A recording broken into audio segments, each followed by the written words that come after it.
The phone rang at 8:47 on a Tuesday morning in March, and the name on the screen stopped me cold.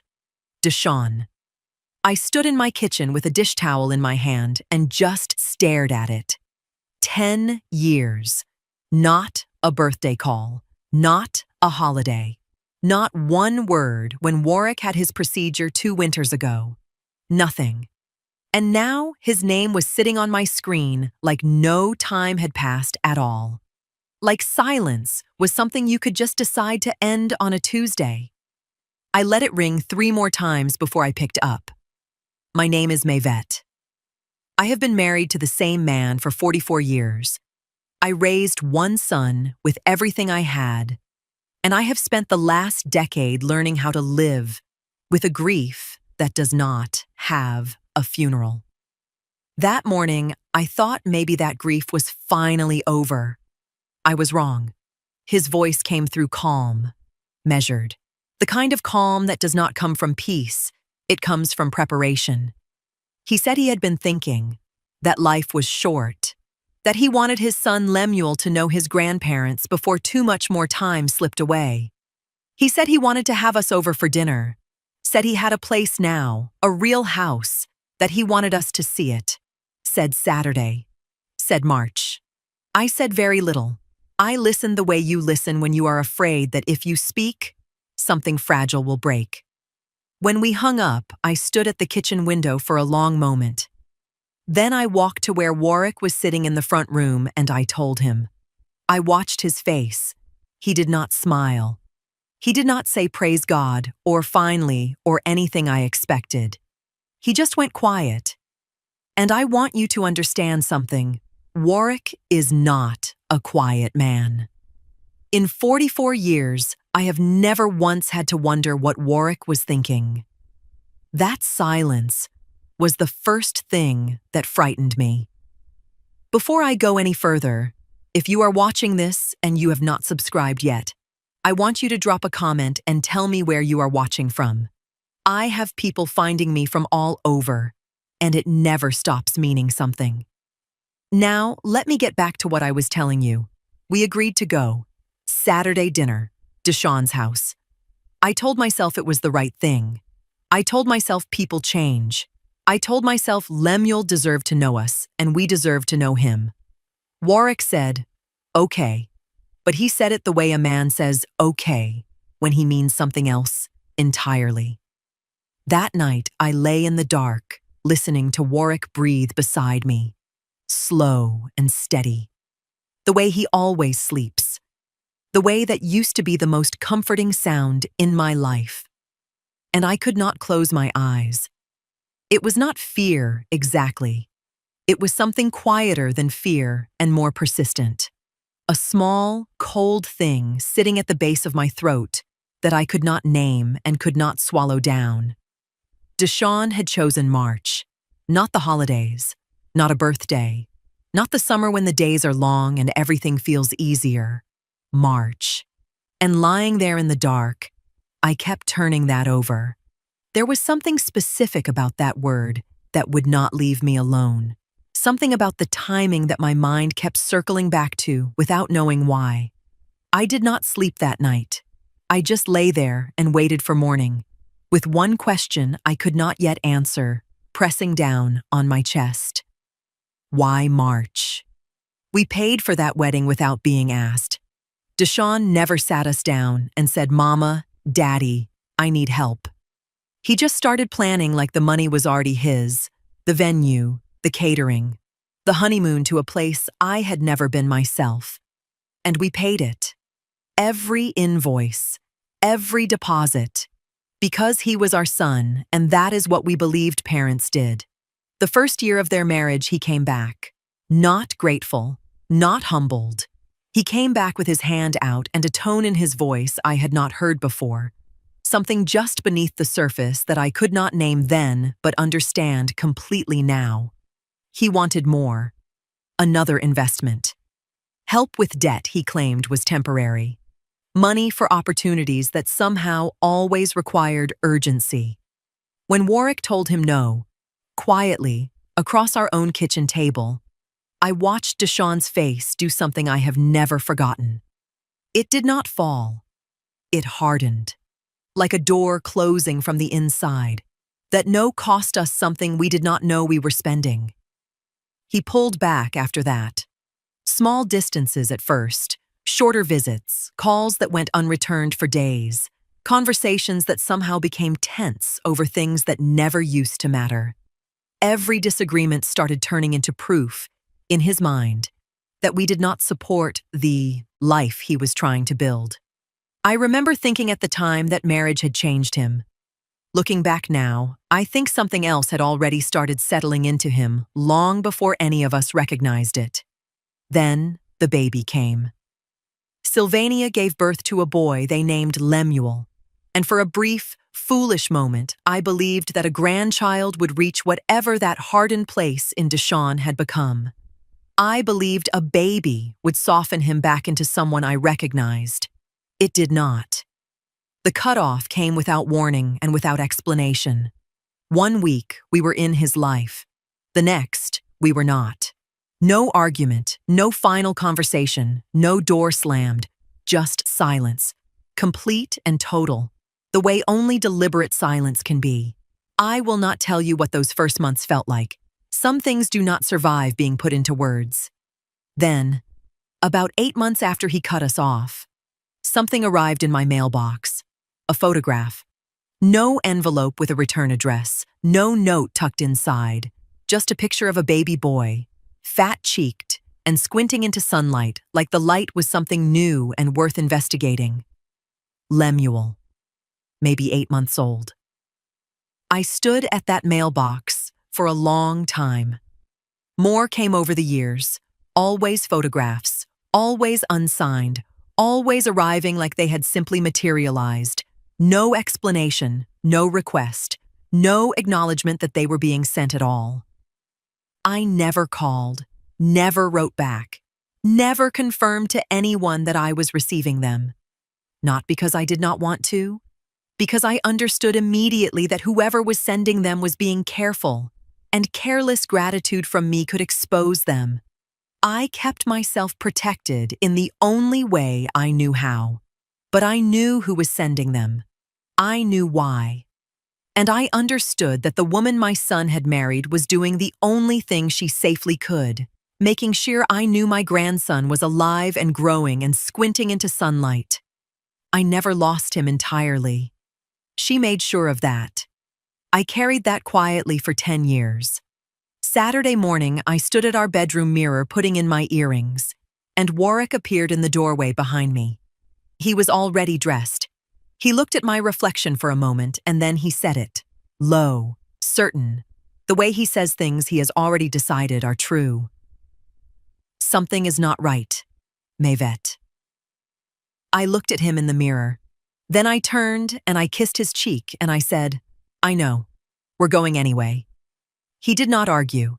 He picked up his keys, and we walked out of that house together towards something neither one of us could yet name. Birmingham in March has a particular kind of light. It is not warm yet, not fully.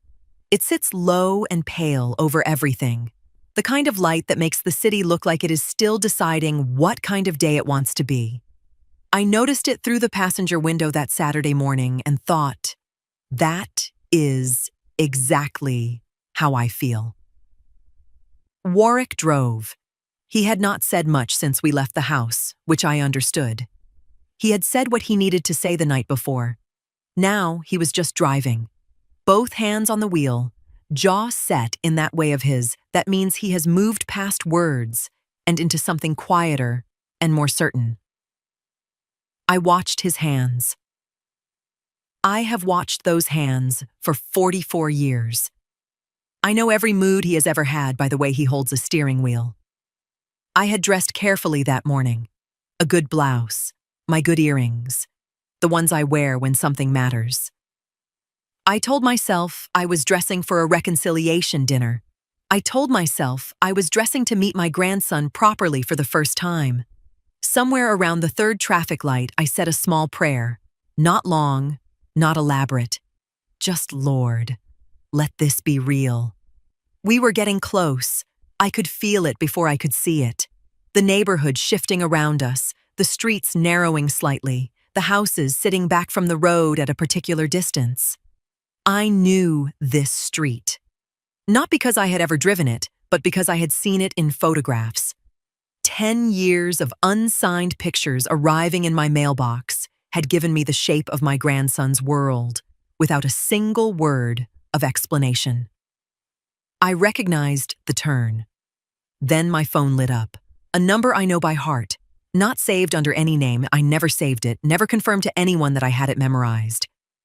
But I knew it the way you know certain things you have carried alone for a long time. Lemuel. 5 words. Grandma, please don't come.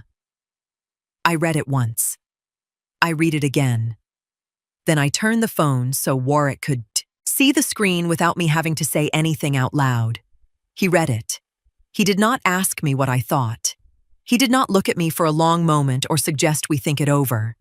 He simply moved his foot to the brake, eased the car to the side of the road, and stopped. We sat there in silence, the engine running, neither of us speaking. Outside, Birmingham moved past like it had no idea what was happening inside that car. And sitting there, I realized something that made the message feel even heavier than it already did. A 10-year-old boy does not send words like that because he suddenly becomes suspicious on his own. Children do not understand fraud or insurance policies, or whatever darkness adults build behind closed doors. But they understand fear. They understand tension. They understand when the adults inside a house stop moving normally around each other. Lemuel had seen something. Maybe not enough to explain. Maybe not enough to fully understand. But enough that when his mother handed him that tablet and told him it was important, he sent the message without hesitation. Then Warwick put the car in reverse. No discussion. No debate. No weighing it against 10 years of hope and a dinner that was already set. A 10-year-old boy had sent 5 words, and we trusted them completely. The way you trust something when you understand, without being told, that it cost someone to say it. We turned around. I watched Deshawn's street disappear in the side mirror. I watched it until I could not see it anymore. And as it vanished, I felt something settle into my chest. Not fear, not grief, exactly. Something colder than both. Something that did not have a name yet, but was already taking up space. Whatever had been waiting for us at the end of that street, we had just missed it. I did not know yet how close we had come. The house felt different when we walked back in. I do not know how else to say it. Same furniture, same smell of whatever I had cleaned with that morning, same light coming through the same windows. But something had shifted in the air, the way a room feels after someone has been crying in it, even if the crying has stopped. Warwick went to the kitchen. I heard the water running, heard the familiar sounds of him making tea, the particular rhythm of it, the clink of the mug. I sat down at the kitchen table and folded my hands and waited. He brought the tea, set it in front of himself, never touched it. We sat across from each other and talked around it first. Whether we had left anything in the car, whether the back door was locked, small, careful things that had nothing to do with what we were actually sitting with. That is what 44 years looks like sometimes. 2 people who know each other well enough to know when the other one is not ready yet. Then Warwick looked up from that untouched mug and said it. He didn't want reconciliation, Mavette. He said it quietly, the way he says things he has been turning over for a while. Deshawn wanted something else. I don't know what it is yet, but that dinner was never about us. I did not argue. I did not ask him what he meant or tell him he was being hard on his son. I just reached for my phone and pulled up Lemuel's message and stared at it again. 5 words from a 10-year-old boy. I sat with that for a moment. Then I said it out loud. Not to Warwick exactly, more to the room. The way you speak when a thought becomes too large to keep inside. A child that age doesn't send something like this on his own. Somebody told him to. Warwick went very still. Not the stillness of surprise. The stillness of a man who has just heard someone else say the thing he already knew and was hoping was wrong. We looked at each other across that table. We did not say the next part out loud. We did not need to. There was only one person inside that house who would have put those words in a 10-year-old's hands. Only one person who knew enough to be afraid and loved that boy enough to use him as a warning. I set my phone face down on the table. I thought about 10 years of photographs arriving without a return address. I thought about a woman who had been quietly making sure I knew my grandson was alive, never once asking for anything in return, never once putting herself in a position that could be used against her. She had been careful for a long time, which meant whatever she had seen was serious enough to finally stop being careful. I was not going to call her that night. I needed to be steady when I made that call. I needed to have already decided what I was going to say and how I was going to say it, because I did not know what I was walking into and I could not afford to go in unprepared. I would call in the morning. Calm, measured. 2 words already waiting on my tongue. We know. I went to bed, but I did not sleep. And from the way Warwick lay beside me, too still, too quiet, not the easy sleep of a man at peace, I knew he did not either. I had never dialed that number before. For 10 years I had known it, memorized it from the back of the first photograph, the one with no return address and no note. Just a baby boy squinting into sunlight. I had carried it the way you carry something you are not sure you will ever use, but cannot bring yourself to let go of. That Sunday morning, I dialed it. Sylvania picked up on the first ring. I did not say hello. I did not ask how she was, or ease into it, or give either one of us the chance to pretend this was an ordinary call. I just said the 2 words I had been holding since the night before. We know. The silence that followed was long enough that I pulled the phone from my ear to check if the line had dropped. It had not. Then I heard her breathe. One slow, careful breath. The sound of someone who has been holding something alone for a very long time and is trying to decide if it is finally safe to put it down. She asked how I knew. I told her about the text, about the number I recognized, about Warwick pulling over without being asked and putting the car in reverse without a single word of discussion. Another silence. Then she began. She told me she had found paperwork weeks earlier and had started quietly photographing things whenever she could do it safely. 2 insurance policies, both taken out recently, both listing Deshawn as the sole beneficiary. Both of them carrying my name and Warwick's name and signatures she had never once seen us write. She told me about a man named Breslin Fontenot, someone who had been coming around the house more and more in the months before Deshawn made that call to me in March. A man who ran some kind of small financial operation that Deshawn used for things he never explained to her. Then she told me something else. 3 years earlier, after Warwick's surgery, Deshawn had helped move boxes of old paperwork into a rented storage unit for us. Tax records, property files, estate documents, old signatures, things neither one of us had touched since they were packed away. At the time, it had felt helpful, thoughtful even. Now she thought that was when it started. She said she could not call me directly. Deshawn had full access to her call log. He checked it. He had become more watchful over the last year, not loud about it, not dramatic, just quietly observant in ways that made her careful. She had no other phone, no second line, nothing she could use without him knowing. But Lemuel had a tablet from school, his own device on its own account, completely separate from their family plan. Deshawn never looked at it, never thought a 10-year-old's school tablet was worth his attention. She said she used it once, because once was all she needed. Then, very quietly, she said something that settled into me harder than everything else had.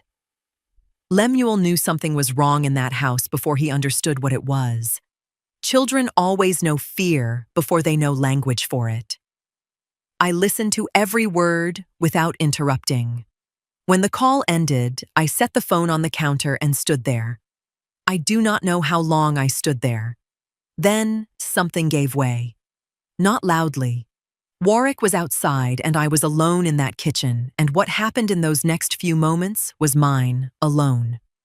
I gripped the edge of the counter with both hands, and I made a sound I had never made before in my life. Not anger, not grief, something underneath both of those things.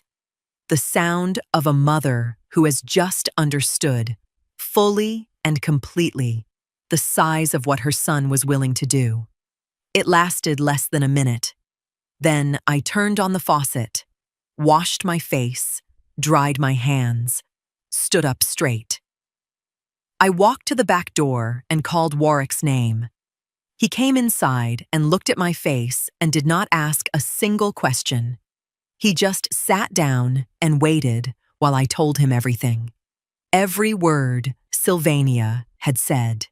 Every detail. I did not leave anything out. When I finished, I looked at my husband, across our kitchen table, and I said 4 words. "We need Cornelius Tharp." Cornelius Tharp's office smelled like old wood and patience. He was already seated when we were shown in, a man somewhere past 60 with silver at his temples, and the particular stillness of someone who has spent decades listening to people tell him things they have never told anyone else. He did not stand up and make a production of greeting us. He just looked at us the way he always has, like he was already reading something beneath the surface of whatever we were about to say. We sat down across from him and I talked. I told him everything. The call in March, the dinner, the drive, Lemuel's text, what Sylvania had said on the phone. I did not rush it, and I did not editorialize. I laid it out the way you lay out evidence, in order, without gaps. Tharp listened without writing a single thing down. He sat with his hands folded on the desk and his eyes on my face, and he let me finish completely before he said one word. Then he asked us one question. Have either of you touched your own financial documents recently? Moved anything? Signed anything? Updated anything? We had not. I told him so. He nodded once. Then he turned to the filing system behind him, physical files, organized the way his entire practice is organized, which is to say, meticulously. And he began pulling records, our will, our property documents, old account paperwork, tax files, the accounts he had helped us structure over the years. He laid them on the desk and cross-referenced quietly, moving between pages with the focused calm of a man who already suspects what he is looking for. He found the first thing within minutes, not because the document had appeared out of nowhere, but because one of our financial institutions had forwarded a verification request to his office 2 weeks earlier after receiving a power of attorney filing connected to our accounts. At the time, neither one of us had authorized anything, so the request had been flagged and set aside pending clarification. Tharp pulled the copy from the file and laid it carefully on the desk between us. A power of attorney document filed under Deshawn's name. The notarization stamp on it was from a firm Tharp recognized. He said so without looking up, his voice entirely level. He had seen documents challenged from that office before. The document was fraudulent. Positioned to give Deshawn legal authority over portions of our financial affairs if there was sudden incapacitation, medical confusion, or a dispute about who could temporarily manage our accounts. Then Tharp looked up at us. This document would have been useless while you were both alive and fully alert, he said. It was designed for a very specific circumstance. He did not say what that circumstance was. He did not need to. Warwick's hand found mine under the edge of that desk and held it. Tharp went back to the records. The insurance policies came next. He had cross-referenced our names against a broker flagged in his files. 2 policies, both recent, both listing Deshawn as sole beneficiary. The broker who processed them had been the subject of an insurance commission inquiry 18 months prior, complaints involving forged client signatures and fraudulent applications. Never formally charged. Breslin Fontenot's name appeared repeatedly in that broker's documented contact history. Then Tharp stopped on one particular page. "These signatures were copied," he said quietly. I looked at him. He slid another document across the desk beside the policy, an older property filing from years earlier. My signature. Warwick's signature. Similar enough that I suddenly understood exactly how someone with access to old family paperwork could build something dangerous from it. Deshawn had helped us move boxes into storage after Warwick's surgery 3 years earlier. Tax returns, estate files, old deed records, things I had not thought about again after they were packed away. Both policies carried my signature. Warwick's signature. Neither of us had ever held a pen to either one of those pages. I looked at my own name on that document, my full name, written in a hand that was not mine. And I felt something move inside me. Not break. Shift. The way the ground shifts in a way that cannot be undone. I understood then, sitting in that office, that nothing about my life was going to look the same after this room.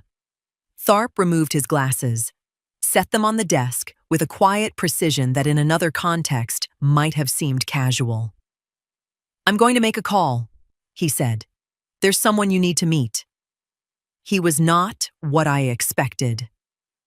I will leave it at that, because what I expected and what walked through Cornelius Tharp's office door the following morning are 2 different things entirely.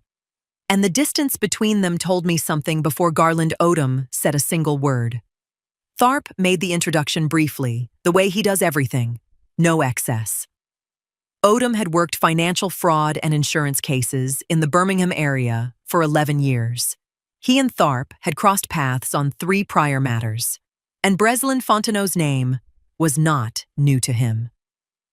There had been an earlier investigation involving questionable financial filings and missing documentation. Nothing that resulted in charges, but enough to leave a file behind. That file, Tharp said, was the precise reason he had called Odom and not someone else. Odom sat down across from us and opened a small notebook. He looked at me and said, "Tell me about Breslin Fontenot. Not what you know about the paperwork, what you know about him." That was the first question. It seemed small. I told him what I had, that Breslin ran some kind of financial services operation, that Deshawn had been using him for things he did not explain to his wife, that he had been showing up at the house with increasing frequency in the months before March. Odom wrote something. Then he asked how long Breslin had known Deshawn. Then he asked whether Breslin had ever been present during any family conversations about finances or property. Then he asked whether Deshawn had ever mentioned him by name to us directly. Each question was quiet, specific. The kind of question that does not announce its own importance. But I am not a woman who misses things. By the 4th question, I understood what he was doing. He was building something. Every answer I gave was a brick, and he was laying them in a particular order, and the structure taking shape was becoming more solid with each one. Then he told us something new. After speaking with Sylvania the previous evening, investigators had been given access to screenshots and message records from devices inside the home, including material she had quietly preserved after the dinner invitation was made. Among them was a digital exchange between Breslin Fontenot and Deshawn, sent the night Warwick and I turned around in the street. The timestamp placed it after the time we should have already arrived at the house. Odom was clear about what that meant and what it did not mean. On its own, a timestamp proved nothing. But alongside the fraudulent power of attorney, the forged insurance policies, the copied signatures from old family records, and Breslin's documented connection to the broker. It was one more brick. The wall, he said, was becoming very solid. I asked what happened now. He said they build the case properly, no shortcuts, no rushing. A case built in a hurry is a case that comes apart in a courtroom, and that was not what any of us wanted. I asked how long. He looked at me with the particular steadiness of a man who respects people enough to tell them the truth. Weeks, he said, not days. I nodded. I had not expected it to be fast. Fast would have felt wrong somehow, too easy for something this serious. We shook hands. Warwick and I walked out of Tharp's office and back into the March air. And something had changed. I could feel it in my own chest. A shift. Quiet, but real. For the first time since that phone rang on a Tuesday morning, I did not feel like something was closing in around me. The investigation was live, and Deshawn did not know it yet. I needed to sit across from someone who was not going to take notes. Ruth Ann has been my friend for longer than some people have been alive, and her kitchen table has held more of my real life than any other surface I know. I sat down across from her that afternoon, and I talked. All of it. From the Tuesday morning phone call to Tharp's office to Garland Odom, laying bricks with quiet questions. I did not summarize. I told her. She listened the way Ruth Ann listens, completely, without interrupting, without her face doing the thing people's faces do when they are already forming their response. The coffee between us went cold, and neither of us touched it. When I finished, she was quiet for a moment. Then she asked me the question I had been walking around for days, like it was something on the floor I did not want to step on. Do you still love him, Mavette? Your son. I did not answer right away. I sat with it, felt the full weight of it. I thought about Deshawn at 7 years old, sitting on our back steps eating a bowl of cereal, because he had woken before us and did not want to disturb anybody, just sat out there in the early morning quiet, handling himself. I thought about the way he used to stand in doorways, never fully entering a room, always half in and half out, like he was keeping his options open. I had thought that was just his personality. I understood it differently now. Ruth Ann waited. She did not push. When my answer came, it was not the one I had expected to give. I don't know anymore, I said. And not knowing, that's its own kind of grief. Nobody tells you about that one. Ruth Ann nodded like she had been expecting exactly that answer, even if I hadn't. Then she said, "Tell me about Breslin Fontenot." I looked at her face. There was something already sitting behind that question. Something specific. "You know him," I said. She did not deny it. She set her hands flat on the table and explained it the way someone explains something they have explained before. Words worn smooth from use. Her ex-husband's family carried that name through a distant branch, a Birmingham family that had spread wide and thin over generations. She had spent years putting clear distance between herself and what that branch had become, making sure anyone who needed to know understood that she had no part of it. She told me Breslin had been moving along the edge of legitimate for a long time. Small operations, careful gaps, close enough to legal that nothing had ever fully stuck. She did not know what he had planned with Deshawn, but she had always known what kind of man he was. I absorbed that. Then she said something else. Sylvania's mother had called her. 2 days ago. Odessa Greer, a woman Ruth Ann knew through the particular way Birmingham women know each other, which is to say, thoroughly. Odessa did not have the full picture, but she knew her daughter was frightened, and she knew Ruth Ann had my ear, and she was reaching through that connection asking whether there was something she needed to know. I filed that away without saying much. There would be a time for Odessa. that time was not yet. Ruth Ann reached across the table and took my hand. "You did not cause this," she said. "You only have to finish it." My phone rang on a Wednesday morning and it was Sylvania. Not me reaching out, not a planned call, her, unprompted. And the fact that she was calling instead of waiting told me before she said a single word that something had shifted inside that house. I picked up and said her name and she started talking. Deshawn had been different since the night of the dinner. Quieter than usual. Watchful in a way she could feel but not point to directly. Checking his phone, moving through the house like he was listening for something. She said it had been this way since that Saturday, and it had not eased up once. Then she told me the part that mattered most. He had not mentioned that his parents never showed up. Not once. Had not called me. Had not called Warwick.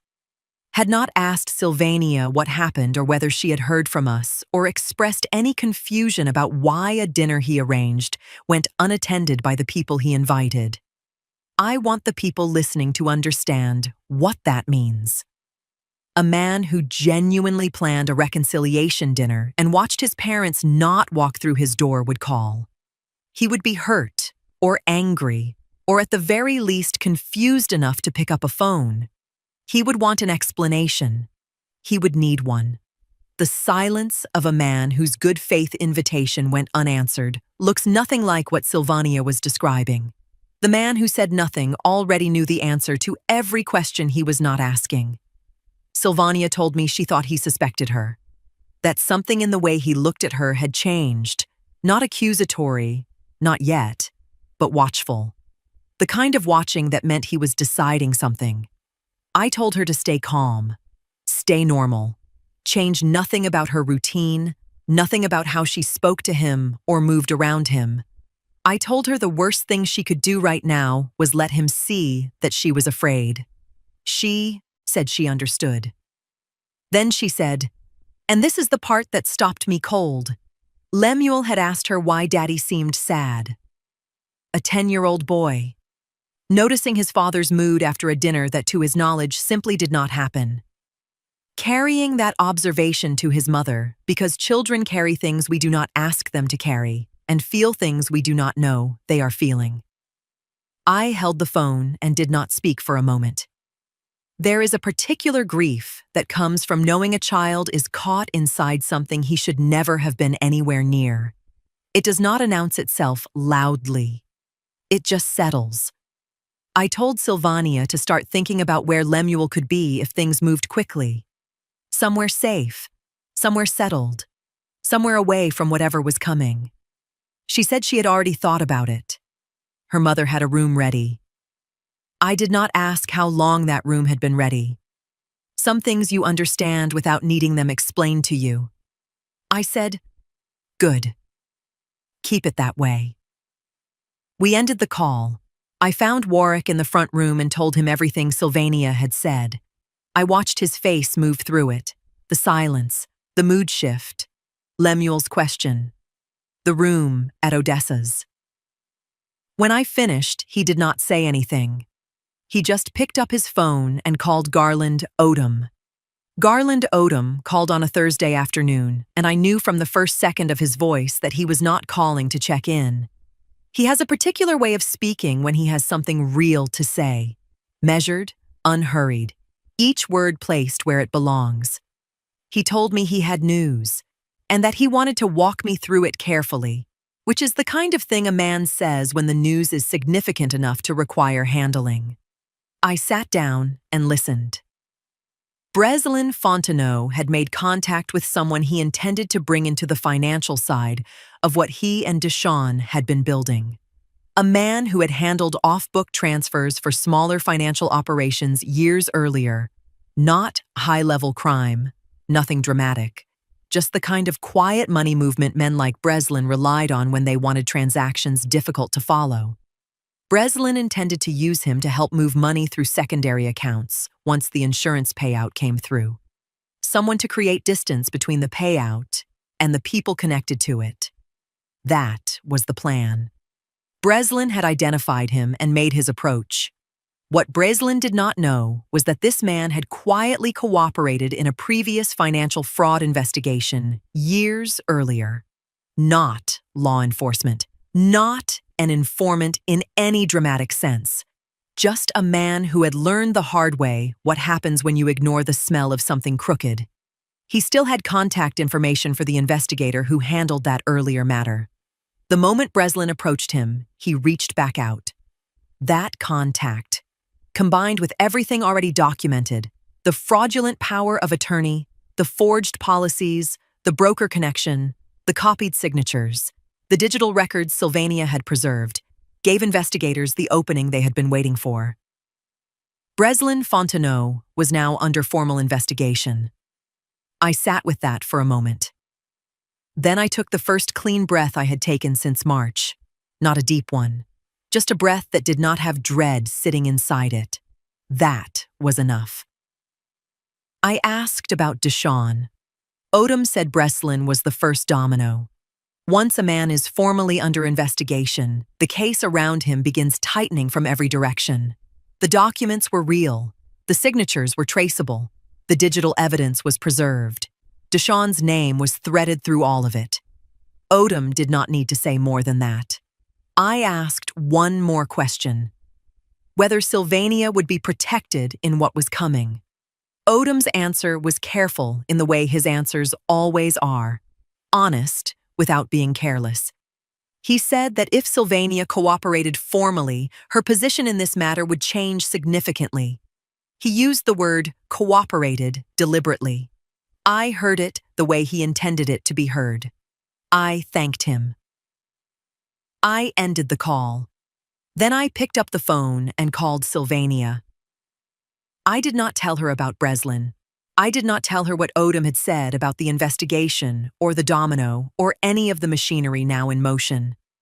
I gave her only what she needed to take the next step and nothing beyond it. I told her it was time to speak to someone officially, that Cornelius Tharp would sit beside her when she did, that she would not walk into that room alone. The line was quiet for a moment. Then Sylvania said one sentence, low and steady, before she hung up. I should have done this sooner. I was not there when it happened. I was in my kitchen when Garland Odom called, and the call lasted less than 3 minutes. And in those 3 minutes, he gave me more information per word than any conversation I had sat through in months. That is the way he operates. Nothing wasted, nothing ornamental. He told me Breslin Fontenot had been taken in for questioning that morning. He told me that by afternoon, it was more than questioning. Then he said he would be in touch, and the call was over. I stood in my kitchen and held the phone at my side and did not move for a moment. I want to be honest about what I felt in that moment, because I think people expect a particular thing from a woman who has just heard that the man who helped her son plan her death is being held by investigators. They expect relief or tears or some kind of release. What I felt was cold, deliberate, a settling, like something that had been held at an angle for a long time was finally being set flat. It was not satisfaction. Satisfaction was not mine yet. Satisfaction belongs to a different moment, and I knew it, and I was willing to wait for it. I called Warwick.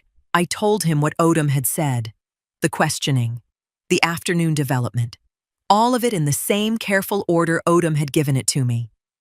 When I finished, there was a pause. Not long, just enough. And then Warwick said one word. Good. I have been married to that man for 44 years. I know every register of his voice. I know what he sounds like when he is relieved, and when he is satisfied, and when he is simply done with something. That one word held all three at once, and I will not try to explain it further than that. Some things between two people do not require translation. I went to sit on our porch. Birmingham in the afternoon has a different quality than Birmingham in the morning. Slower, heavier. the light coming from a lower angle and hitting things sideways. I sat in my chair and let it sit around me, and I did not try to think about anything in particular. But the mind goes where it goes. I thought about the drive in March, the way the city had looked through the passenger window, pale and undecided. I thought about watching Deshawn's street disappear in the side mirror, the way it shrank and then was gone, and the cold that had settled into my chest in that moment. I thought about Lemuel, his small hands on a school tablet, 5 words he sent without fully understanding the weight of what he was carrying. Then my phone lit up on the arm of the chair. I looked at the screen. Deshawn. His name, on my phone, for the second time since this began. I looked at it for a long moment. I thought about a woman who had quietly slipped unsigned photographs into a mailbox for 10 years to make sure I knew my grandson was alive. I thought about a dinner invitation that was never about dinner. Then I reached over, turned the phone face down on the porch railing, and let it ring. He wanted my voice. I had nothing to give him. I pressed play, standing at the kitchen counter. His voice came through, and it was not the voice from March. That voice had been smooth, unhurried, the kind of calm that comes from preparation. This one was tighter. The edges of his words had changed. The rehearsal was gone, and what was underneath it was not something I recognized as my son. He said he had heard some things, that he wanted to talk, that family business should stay inside the family, handled privately, the way it ought to be. Then he said he loved me. I stood there and let the message end. Then I played it again. The second time I listened differently, not for what he said, but for what was underneath what he said. The heard some things was a man trying to find out how much I knew without admitting he knew anything himself. The family business line was not an appeal to loyalty. It was a warning dressed in the language of closeness. And the "I love you" at the end. I have turned that over more times than I can count, and I have come to only one conclusion about it. He used it the way you use something you have left in a drawer for years, and only pick up when you need it for something specific.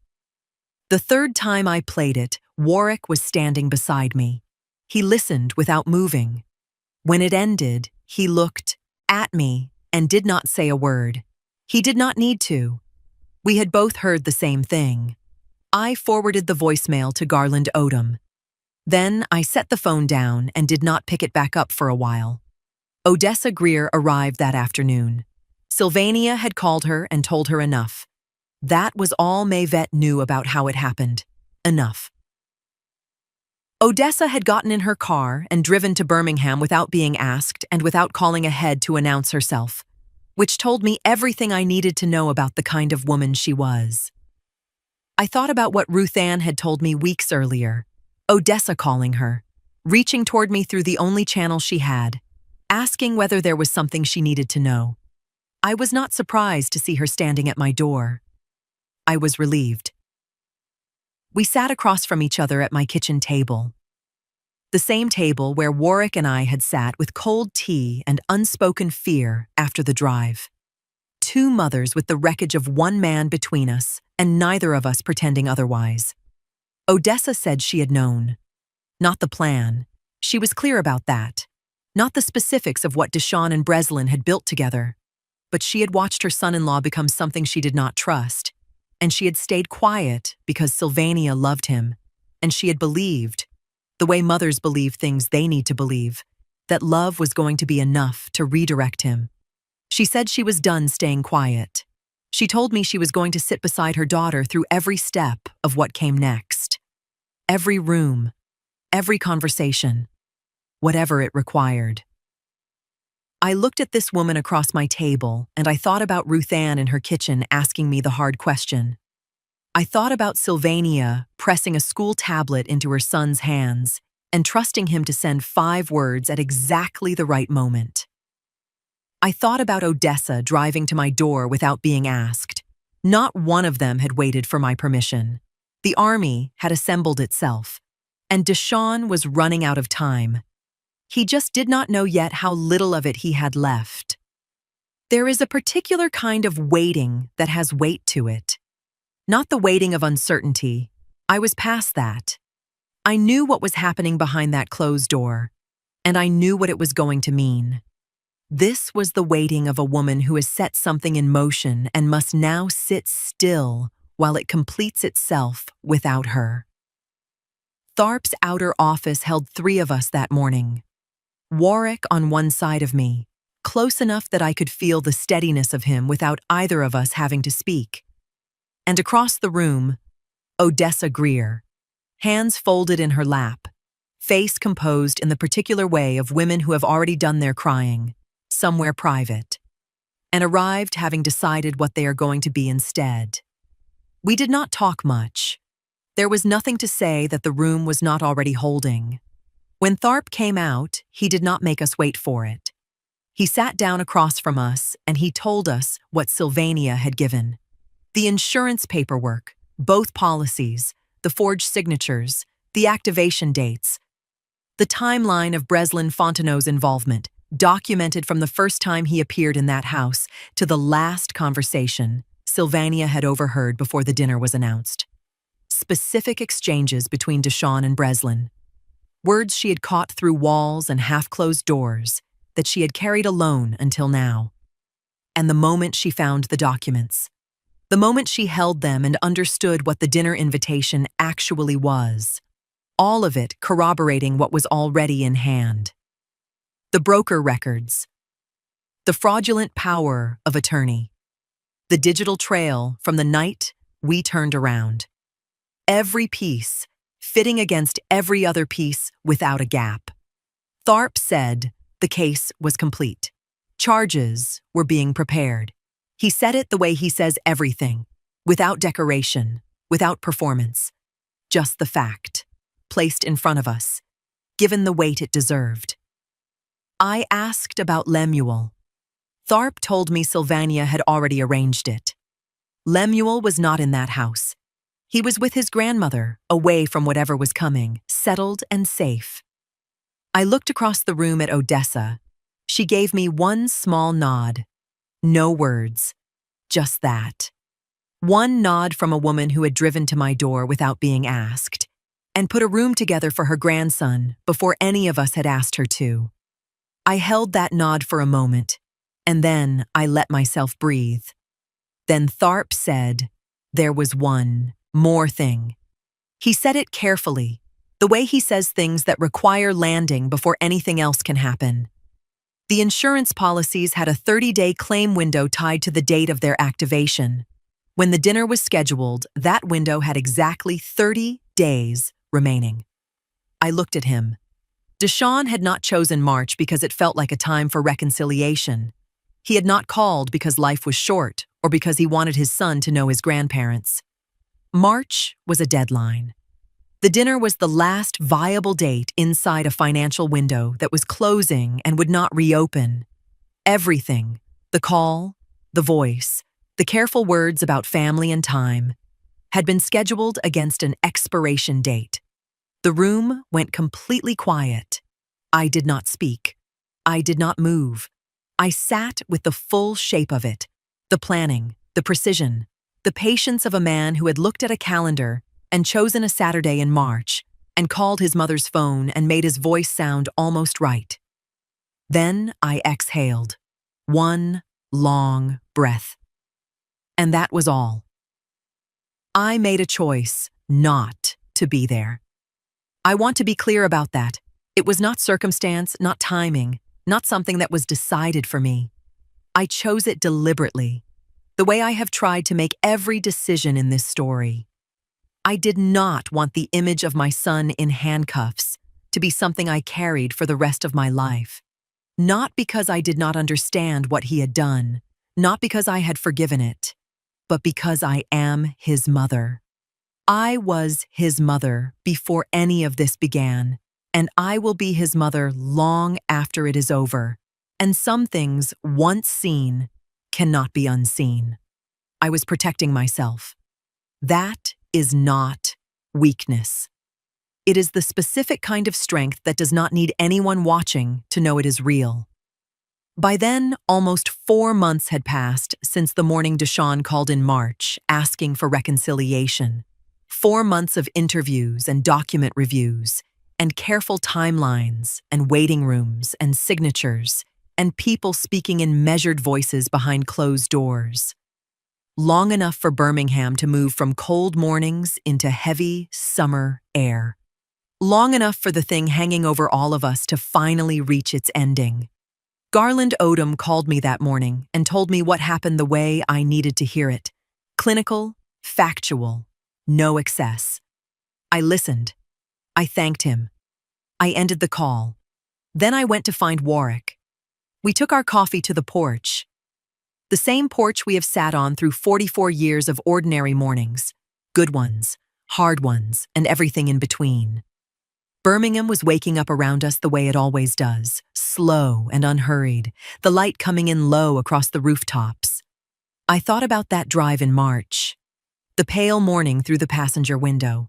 The quiet in the car after Lemuel's message came through. Same city, same streets, but something that had been pressing against the air for months had finally lifted. I noticed it the way you notice when a sound you have grown so used to that you stopped hearing it finally stops. I sat with my coffee and I let the morning be quiet. Then I called Odessa. She answered on the first ring and I asked about Lemuel. She said he was fine, had eaten breakfast, was reading in the back room, calm now in a way he had not been in weeks. She said children notice fear even when nobody explains it to them. Said he had known for a while that something inside that house was wrong, even if he could not have told anyone exactly what it was. Then she said, "Hold on," and a moment later I heard him. "Grandma, are you okay?" I told him I was. I told him he had been very brave. He was quiet for a second the way children are quiet when they are deciding whether something is true. Then he said, "Mama told me it was important." That was the whole conversation. I am not going to tell you what those 4 words did to me. A 10-year-old boy, a school tablet, 5 words sent at exactly the right moment because his mother told him it was important, and he trusted her enough to do it without understanding the full weight of what he was carrying. Some things do not survive being described. I let that one stay where it belongs. I sat back down beside Warwick. The morning settled around us. He reached over and took my hand without looking at me, the way he does things that do not require a production. And we sat like that for a while. Then he said it. "I told you something wasn't right, Mavette." First time he had said those words aloud and in the past tense. First time since March that the sentence had an ending. I squeezed his hand. "You did," I said. "And now it is." I had rehearsed that room in my mind for months. Where I would sit, what I would wear, how I would hold my face when they brought him in. By the time the case finally reached court, summer had almost burned itself out over Birmingham. Nearly a year had passed since the morning Deshawn called asking for reconciliation. Months of interviews, document tracing, forensic reviews, continuances, plea discussions that went nowhere, legal filings, and quiet waiting rooms where people spoke softly over papers that carried the weight of entire lives. I wore my navy dress, the one I save for things that matter, the one that says I came here with my full self, and I am not ashamed of a single thing. I sat in the gallery where I could see everything, and I folded my hands in my lap, and I waited. When they brought Deshawn in, I watched him scan the room the way people do when they are looking for something familiar to hold on to. He found my face. I did not look away. I held his eyes for as long as he could hold mine, which was not very long. What I saw in them was not my son, not the boy from the back steps with the cereal bowl, not even the man who had gone quiet and hard across my kitchen table years ago. What I saw was something that had been running for a long time and had finally run out of road. I looked at him until he looked away. Then I turned my attention to the front of the room. The charges were read: financial fraud, insurance forgery processed through a broker with a documented history of fraudulent applications. A fraudulent power of attorney filing built around forged signatures copied from older family records and positioned to activate under a specific circumstance. The digital evidence Sylvania voluntarily turned over from devices inside the home. The message trail from a Saturday night in March when two men exchanged messages after the time a dinner should have already begun. Every piece assembled into something without gaps. Breslin Fontenot had cooperated with investigators months earlier after his own arrest. That cooperation was used in open court against the man he had planned with. I watched Deshawn's attorney absorb that in real time. Then Sylvania took the seat I could see from the gallery. She did not look at Deshawn when she sat down. She looked at the people who needed to hear what she had to say, and she told them in a voice that was quiet and completely steady. The voice of a woman who had made her decision and was not revisiting it. She explained how she found the policies, how Lemuel had sensed fear in the house long before he understood why, how she used his school tablet because it was the only device Deshawn never monitored. I thought about a woman who had mailed unsigned photographs for 10 years to make sure I knew my grandson was alive. I thought about a school tablet and 5 words sent at exactly the right moment. She had always known what she was doing. It just took time to find the right moment to do it fully. Deshawn did not testify. His attorney tried. It was not enough. When the verdict came, I did not scream. I did not cry. I sat in the deepest stillness I have ever felt. The stillness of a woman who did everything right, who built something careful and airtight over months that felt like years, and who was now watching it mean exactly what it was supposed to mean. I walked out of that courtroom into Birmingham afternoon with Warwick's hand in mine, and Ruth Ann on my other side, and Odessa waiting at the bottom of the steps. I looked back once at the building. Then I looked forward. Lemuel calls every Sunday now. No more photographs arriving without a return address. No more careful silences. No more holding my breath between the weeks. Just my grandson's voice on a Sunday afternoon asking Grandma how her week was. That is what Warwick and I built our whole lives for. Not the house, not the property, not anything Deshawn tried to take. Just a Sunday phone call from a little boy who was brave enough to press send. He came for everything we built. He forgot that the best thing we ever built was still on his side.